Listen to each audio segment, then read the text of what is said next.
គេជំរាបសួរអ្នកនរនេះអញ្ចឹងយើងបន្តមេរៀនយើងទៀតហើយខ្ញុំខានផុសបែរជាចិត្តមួយខែហើយអញ្ចឹងសង្ឃឹមមកគ្នាយកជាស្រ័យផងហើយមូលហេតុដែលខានផុសគឺដោយសារថាចង់កើតជំងឺស្ទះអារម្មណ៍មួយរយៈដែលកើតសង្គ្រាមហ្នឹងអូ social media ទៅឃើញហើយយំខ្លះសើចខ្លះយូរចង់កើតស្ទះអារម្មណ៍តោះឥឡូវយើងចាប់តាមមេរៀនយើងតទៀតមកអញ្ចឹង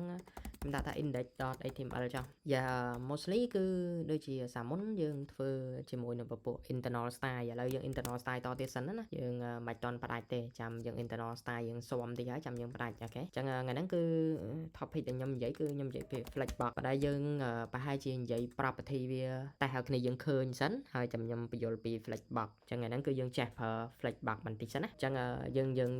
គ្រឹះដំបូងគឺយើងប្រើ display flex អញ្ចឹងខ្ញុំប្រើ deal មួយមកហើយចង់ style វាគឺយើង style នៅខាងលើនេះ style ហើយយើងធ្វើការចាប់ box 1មកយើងមកអូខេចាប់ box 1មកយើងមកហើយខ្ញុំដាក់ width វា width រៀងធំតិចណាថា width 500 pixel ចុះហើយ height របស់វា500 pixel ដែរចុះបន្តមកទៀត background color ខ្ញុំសុំប្រើពណ៌ light blue កុំប្រើពណ៌ក្រាស់ពេកខ្លាចលោកមើលទៅបាចុចមកស្រាំយកពាក្យថា open with light server យើងមើលលទ្ធផលរបស់វាអញ្ចឹងអានេះខ្ញុំមាននេះគេខ្ញុំបានណាឃើញខ្ញុំបានប៉ុណ្្នឹងមកណាតោះឥឡូវបានប៉ុណ្្នឹងហើយខ្ញុំចាប់ដាក់ប្រអប់ទូចនៅក្នុងហ្នឹងអញ្ចឹងខ្ញុំប្រើ deal មួយទៀតមកខ្ញុំដាក់ class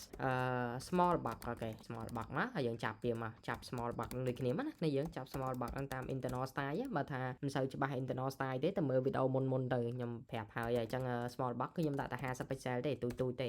ហើយវាក៏50 pixel ដូចគ្នាអូខេ50 pixel ដូចគ្នាហើយ background color សុំប្រើពណ៌រៀងដិតតិចចុះប្រើពណ៌ក្រហមចុះអញ្ចឹងយើងទៅមើលលទ្ធផលទាំងអស់គ្នានេះគ្នាឃើញណាយើងមាន small box មួយនៅក្នុងហ្នឹងប៉ុន្តែខ្ញុំអត់ចង់បានតែមួយខ្ញុំចង់បានច្រើនអញ្ចឹងយើងធ្វើម៉េច copy small box ហ្នឹងណា copy មកហើយខ្ញុំមានចំនួនម៉ាននេះខ្ញុំមានចំនួន3អញ្ចឹងគ្នាឃើញណាមាន small box ហ្នឹងចំនួន3ប៉ុន្តែពណ៌វាមិនដែរពណ៌វាដូចគ្នាទាំងអស់អញ្ចឹងខ្ញុំចង់បានពណ៌វាខុសៗគ្នាអញ្ចឹងថែមខ្លះគឺគ្នាប្រើ space មកកុំឲ្យវាជាប់គ្នាណាជាប់គ្នាគឺវាទៅជាខ្លះតែមួយអញ្ចឹងខ្លះពីរផ្សេងគ្នាគឺវា separate គ្នាតាម space ហ្នឹងឯងអញ្ចឹងនេះខ្ញុំឲ្យដាក់ថា red អូខេហើយខាងក្រោមខ្ញុំដាក់ថា blue ហើយនៅខាងក្រោមមួយទៀតគឺខ្ញុំដាក់ថា black ចោះប៉ុណ្ណឹងមកហើយយើងចាប់វាមកណាចាប់ពណ៌មួយណាចាប់ red មកអូខេហើយខ្ញុំដាក់ថា background color វា red មកអញ្ចឹងបានណាអញ្ចឹងខ្ញុំចាប់មួយទៀតចាប់អីគេចាប់ blue ហើយនឹង black មួយទៀតអូខេនេះ blue មក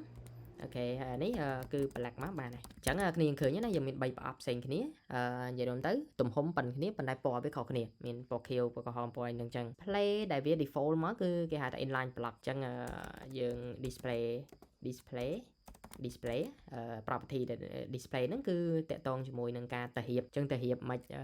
គ្នាឃើញណាថាពណ៌នេះពណ៌ box 1របស់យើងគឺពណ៌ light blue វានៅក្រៅគេហើយនៅក្នុង light blue មានកូនចំនួន3នាក់មានកូនក្រហមមួយកូនខៀវមួយកូនខ្មៅមួយអញ្ចឹងក្រហមខៀវខ្មៅគឺជាកូននៅក្នុង light blue បើយើងមើលតាម structure របស់ HTML ក៏គ្នាយើងឃើញណាអានេះធំជាងគេវានៅក្រៅគេហើយមាន3នាក់នៅក្នុងវាអញ្ចឹងបើយើងគិតទៅអានេះគេហៅថា parent អានេះគេហៅថាពពួក children ហ្នឹងអញ្ចឹងពេលយើង display គឺយើងនិយាយពីការតម្រៀបកូនរបស់វាហ្នឹងឯងថាតើយើងតម្រៀបកូនវាហ្នឹងរបៀបម៉េចអញ្ចឹង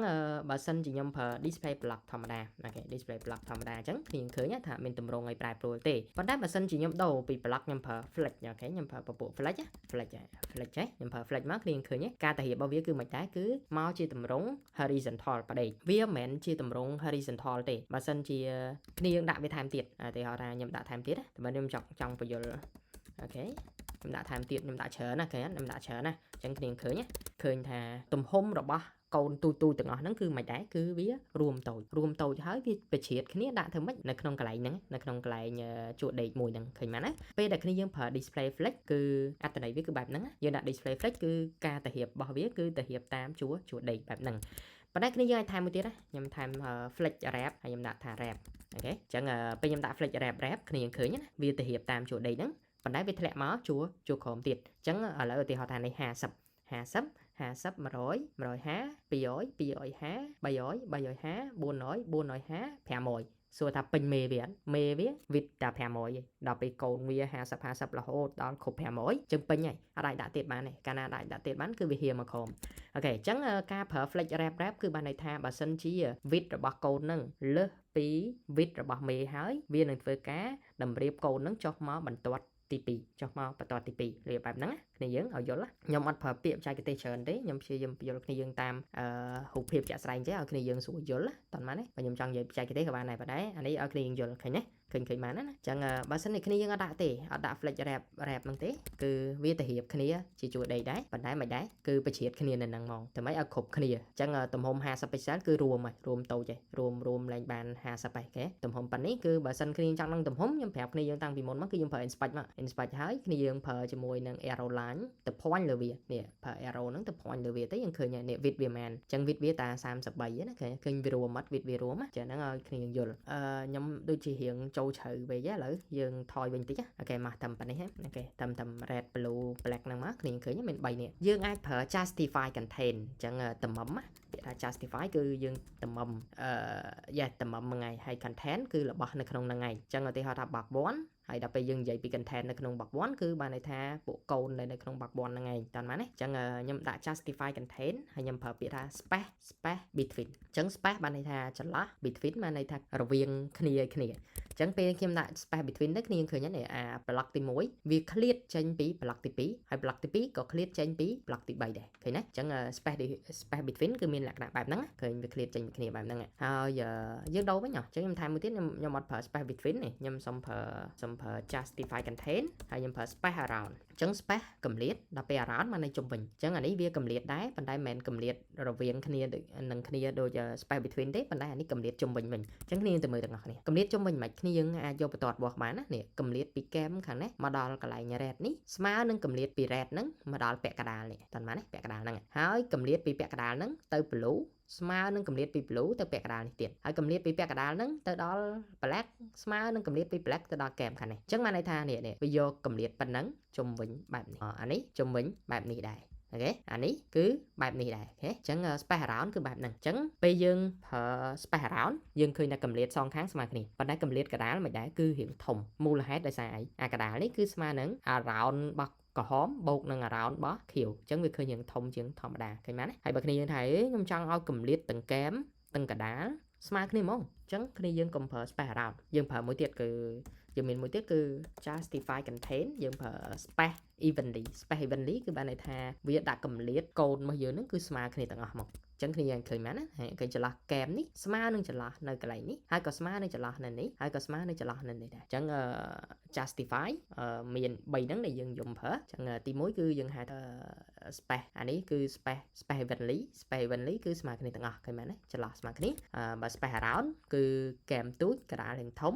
ហើយបើសិនជា space between គឺអត់មានកែមទេវាមានតែចន្លោះរវាងកូនទាំង3នាក់ហ្នឹងមានតែចន្លោះរវាងកូន3នាក់ហ្នឹងអត់មានកែមទេតោះណាបែបហ្នឹងអូខេមែនមានតែប៉ុណ្្នឹងទេណា justify នេះឥឡូវឧទាហរណ៍ថាខ្ញុំចង់ឲ្យវានៅខាងឆ្វេងដៃទាំង3នាក់នៅខាងឆ្វេងដៃយើងប្រើ justify contain stand មកគឺទាំង3នាក់នៅឆ្វេងដៃអូខេហើយចុះមកខ្ញុំចង់ឲ្យវានៅខាងស្រាមដៃតើយើងប្រើ justify contain នេះគេ justify contain and ខាងស្រាមដៃគឺ and អញ្ចឹង start នៅឆ្វេង and នៅស្រាមតើម៉េចណាអញ្ចឹងគ្នាយើងប្រើមកគឺ3នាក់ហ្នឹងមកណាមកខាងស្រាមដៃវិញអូខេនៅមានមួយទៀតគឺ justify contain center ដែលយើងប្រើនៅមុនមានចាំអត់យើងចង់ឲ្យអក្សរហ្នឹងទៅកណ្ដាលយើងប្រើ justify contain center អញ្ចឹង center គឺវានៅកណ្ដាលបើសិនជាគ្នាយើងប្រើ display flex ហើយយើងប្រើ justify គឺយើងមាន justify ចំនួន5ហ្នឹងដែលយើងប្រើហើយបន្តមកទៀតឥឡូវនៅមានរបស់មួយទៀតដែលមកមួយ display flex ហ្នឹងដែរគឺ align item អញ្ចឹងយើងអាចប្រើ align item អូខេ align item ហើយយើងអាចប្រើ center ចានេះតាំងពីវីដេអូមុន align item center ឃើញទេវាមកណាមកកណ្ដាលដែរអញ្ចឹងបើសិនជាគ្នាយើងប្រើ display flex ហើយយើងប្រើ justify content ហើយយើងប្រើ align item អញ្ចឹង justify វានឹងធ្វើការតម្រៀបតាមរបៀបនៃការ flex របស់វាចឹងរបៀបនៃការ flex របស់វាគឺ flex horizontal ចឹង justify របស់យើងក៏ទៅរៀបនៅក្នុង horizontal ដែរបានន័យថាជួរដេកដែរ flex របស់យើងជួរដេក justify នៅជួរដេកដែរដល់ពេល align វានៅជួរអីជួរឈរចឹង flex យើងនៅជួរដេក justify គឺតម្រៀបនៅលើជួរដេកដែរហើយ align គឺបញ្ច្រាស់ពី justify របស់យើងអញ្ចឹង justify របស់យើងនៅជួរដេកដល់ពេល align គឺវានៅជួរឈរហើយមូលហេតុដោយសារតែខ្ញុំនិយាយអញ្ចឹងគឺតិចទៀតខ្ញុំនឹងបញ្យល់គ្នាយើងតាក់ទងមួយ flex direction មួយទៀតប៉ុន្តែដោយសារឥឡូវគឺឲ្យគ្នាយើងយល់ប៉ុណ្្នឹងសិនណា display flex បើ flex នឹងទៅរៀបតាមជួរដេកឃើញ flex របស់យើងមុនហ្នឹងគឺទៅរៀបតាមជួរដេកអញ្ចឹង justify របស់យើងនឹងធ្វើការតម្រឹមតាមជួរដេកហើយ align នឹងបញ្ច្រាស់ពីជួរដេកគឺតម្រឹមមកជួរឈរអញ្ចឹងគ្នាយើងឃើញណាខ្ញុំដាក់ align ឲ្យ thumb center គឺវាទៅរៀបនៅខាងជួរឈរនេះអូខេមកជួរឈរហ្នឹងឥឡូវខ្ញុំចង់ឲ្យវាទៅលើវិញឥឡូវខ្ញុំចង់ឲ្យវាទៅលើខ្ញុំចង់ឲ្យវាទៅខាងលើនេះខ្ញុំចង់ឲ្យវាមកខាងលើនេះតាមណាអញ្ចឹងខ្ញុំប្រើ align item ហើយយើងប្រើ start អូខេ start គឺនៅខាងកន្លែងចាប់ផ្ដើមគឺនៅខាងលើហ្នឹងឯងអញ្ចឹងគ្នាមើលវានៅណានៅលើណាគ្នាឃើញនៅលើអូខេអញ្ចឹងមួយទៀតខ្ញុំចង់វាទៅក្រោមវិញអញ្ចឹងយើង align item អីគេ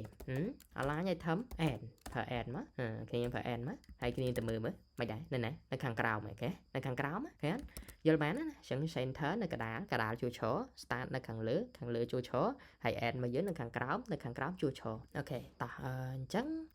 ខ្ញុំសុំប្រើនេះណាប្រើ space evenly នេះមកហើយគ្នាប្រើជាមួយនៅនេះមកគ្នាឃើញវានៅខាងក្រោមខ្ញុំចង់វានៅកដាលអញ្ចឹងយើងប្រើមក center មកយើងប្រើមក center មកណា center មកនេះអូខេវានៅកដាលហើយអញ្ចឹងសម្រាប់ការប្រើ flex គឺខ្ញុំសុំត្រួសប៉ុណ្ណឹងសិននៅវីដេអូនេះ